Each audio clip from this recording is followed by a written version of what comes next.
नमस्ते बच्चों। हम अब तक पढ़ चुके हैं चाइल्ड डेवलपमेंट का अर्थ क्या है, उसकी परिभाषा क्या है और साथ ही उसके क्षेत्र के बारे में भी हम जानकारी हासिल कर चुके हैं। आज हम पढ़ेंगे कि मानव विकास के अध्ययन का महत्व क्या है।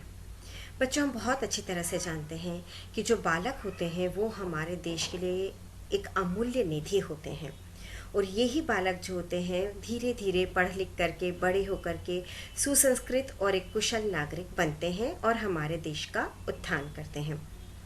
बालक के जीवन के जो बच्चों प्रारंभिक वर्ष होते हैं ना, यानी कि शुरुआत के जो समय होता है, जब उसका बचपन अवस्था होती है, हमें कह सकते हैं इस समय बालक जो कुछ भी सीखता है ना, वो जीवन पर्यंत बना रहता है और उसकी जो अमिट छाप होती है वो उसके व्यक्तित्व में हमें दिखाई देती है।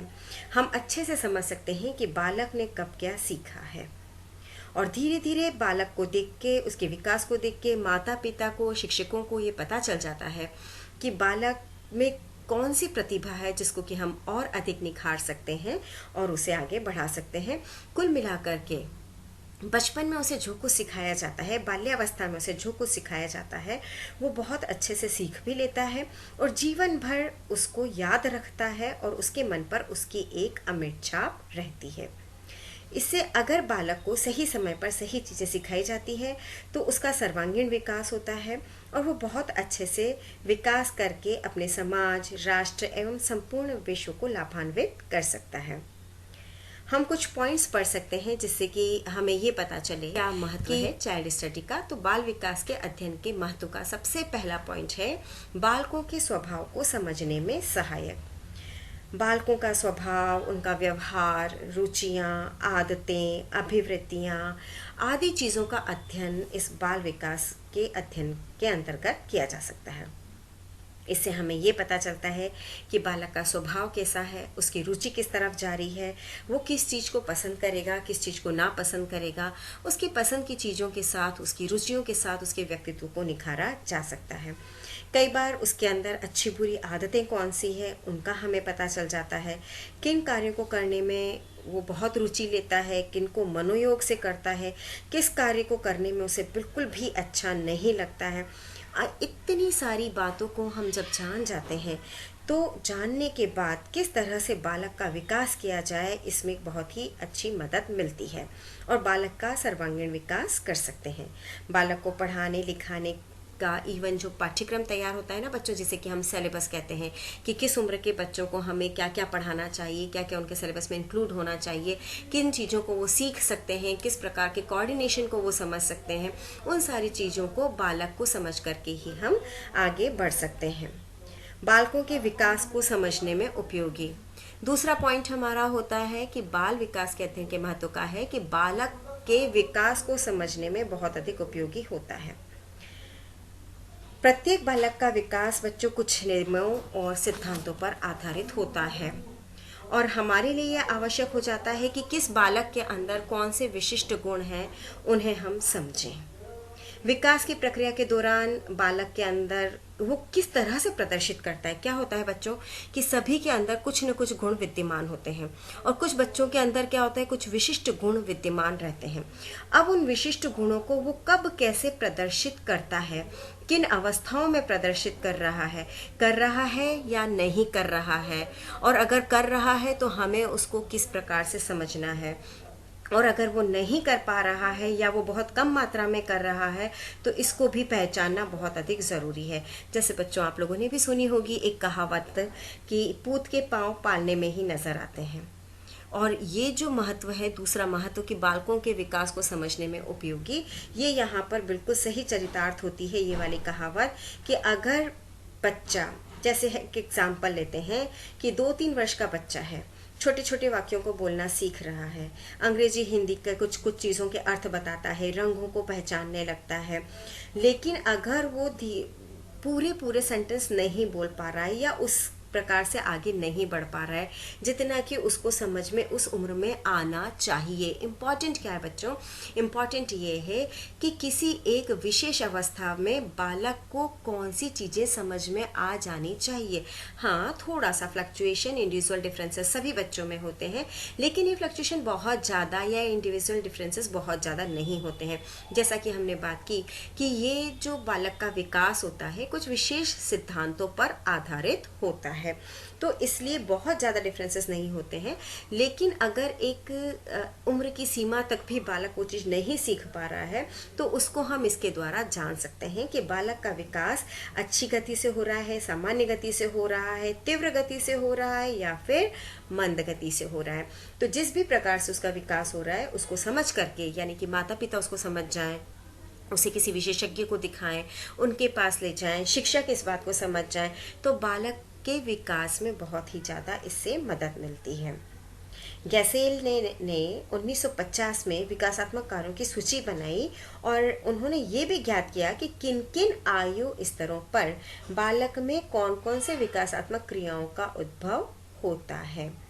तो हम ये कह सकते हैं बच्चों कि मानव विकास के अध्ययन से माता पिता एवं शिक्षकों को विकासात्मक क्रियाओं के आधार पर बालकों के विकास को समझने, उनकी समस्याओं को समझने, उस समस्या को समझ करके उसका समाधान करने और बच्चों को उचित निर्देशन देने में सहायता मिलती है।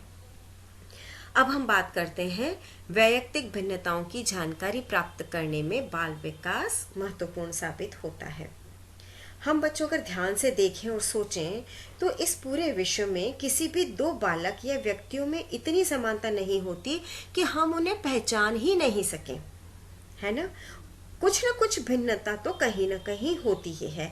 अब ये विभिन्नता बच्चों कई कारणों से हो सकती है, जैसे कि वंशानुक्रम कारणों से, आर्थिक एवं पारिवारिक स्थिति में भिन्नता, पालन पोषण के स्तर में भिन्नता, उनके ढंग में अंतर, लिंग, जाति भेद, बुद्धि लब्धि, पारिवारिक पृष्ठभूमि, शारीरिक व क्रियात्मक गत्यात्मक विकास आदि कई कारण ऐसे होते हैं जिनसे कि उनमें वैयक्तिक भिन्नताएं पाई जाती है।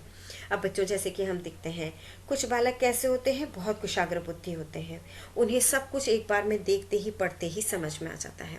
कुछ बालक कैसे होते हैं, सामान्य बुद्धि के होते हैं, उन्हें थोड़ा सा वक्त लगता है लेकिन उस चीज़ को समझ जाते हैं। लेकिन बच्चों कुछ बालक ऐसे भी होते हैं जो कि मंद बुद्धि होते हैं, जिन्हें किसी बात को समझने में और उसको अपनाने में समय लगता है।